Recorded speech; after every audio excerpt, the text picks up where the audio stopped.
Good afternoon, Elon students, staff, and faculty. Get ready for the weekly Roundtable Talk with Stats 212. Hi, I'm Chandler. Hi, my name is Meghan. My name is Kirsten. And I'm Steven. We're a team of investigators reporting to you on the Elon News Network all about the nitty-gritty of the Rio 2016 Olympic swim meet. We are investigating the 2016 Rio Summer Olympic swim meet. The issue at hand is whether or not lanes give swimmers an advantage in time in the outgoing and ingoing laps.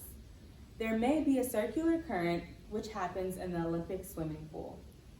We have taken the time of all the swimmers in lane 2. The ingoing and outgoing laps of lane 2 swimmers was recorded. We later compared our data to lane 7 so we could show the whole pool was affected rather than our one lane. There were 12 sample times recorded in our data. If there was no difference between the outgoing and ingoing lap times, that would show there was no evidence of a current in the pool. The average time for the difference was 0.412 seconds quicker for the ingoing laps than the outgoing ones. If there wasn't a current in the pool, our data would show no difference, or the average would be close to zero.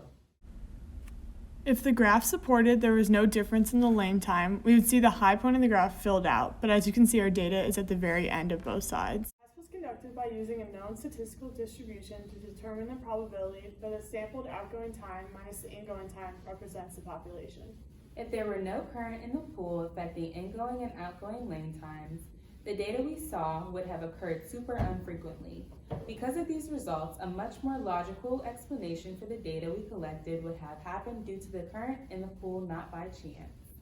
We concluded that there may be a current in our lane of the pool, which affects the times of our ingoing and outgoing lanes.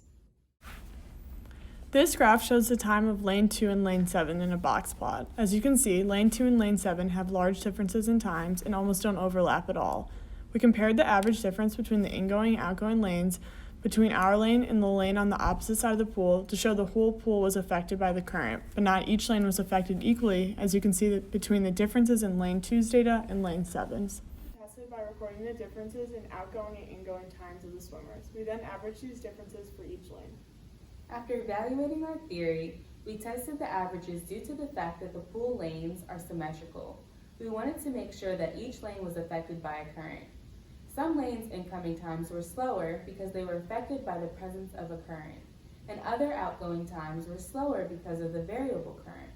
In our example, lane 2's incoming time was slower than in lane 7's incoming time. We conclude that our reasoning supports the assumption that there was a current in the Rio Summer Olympic pool. Overall, we have reason to believe that there was a circular current within the Rio Olympic pool. Some lanes had an advantage over others due to the timing for incoming laps. In lane 7, the average time was faster in the incoming lane time when compared to lane 2. While this evidence of a current has a large effect on shorter races, it might not have as big of an effect on longer races at the Olympics. It would not have as large of an effect on longer races because the current would eventually be equal for all lanes because people would be swimming multiple times ingoing and outgoing. This does not have a huge effect on shorter races because only specific lanes feel the current. The certain lanes being slower due to a current could affect the swimmer from winning a race, winning a medal, and possibly affect their whole career with future races and even sponsorship. This could be very detrimental for swimmers who only compete in 50-meter short races because they only swim in one direction.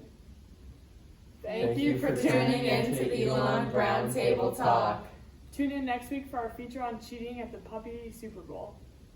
Thanks. Bye.